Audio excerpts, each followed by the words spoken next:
பாருங்க, lemon juice எலுமிச்சம்பழம் புழிஞ்சி குடிக்கிறோம் வெயிலுக்கு எதம்மா. வீட்டுக்காரர் என்ன பண்ணலாம் பார்க்கலாம். என்னதும்மா இடிக்கிற? சுக்கா என்னத்துக்கு இடிக்கிற? பருத்தி பழுக்கா? பருத்தி பழுக்கு என்னென்ன போடுவேன்? சுக்கு ஏலக்காய் போட்டிருக்கேன். இது பிறகு திப்பிலியா? இல்லை, சித்திரத்தை. சித்திரத்தை? ஆமாம். பாருங்க, இது பேர் சித்திரத்தை வேறு. ஆமாம். இது வந்து நெஞ்சு செளி, இருதய செளி சொல்லுவாங்கல்ல. நெஞ்சு சளி சரி, இருதய செளின்னு இருக்குமா? இருதயத்தில் அடைச்சிருக்கும், நாள்பட்ட செளி சொல்லுவாங்க. சரி சரி. இதை போட்டால் தான் சரி. பாருங்க மக்களே, பருத்தி கொட்டை நனைய போட்டிருக்கோம். காலையில் தான் நனைய போட்டோம்.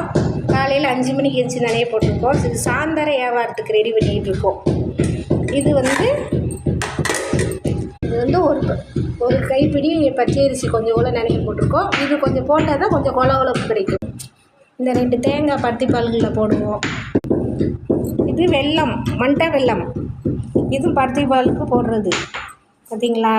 இது 1 கிலோ, இது 1 கிலோ, இது 1 கிலோ, மொத்தம் 3 கிலோ. கொஞ்சம் இடிக்கிற நிப்பாட்டு.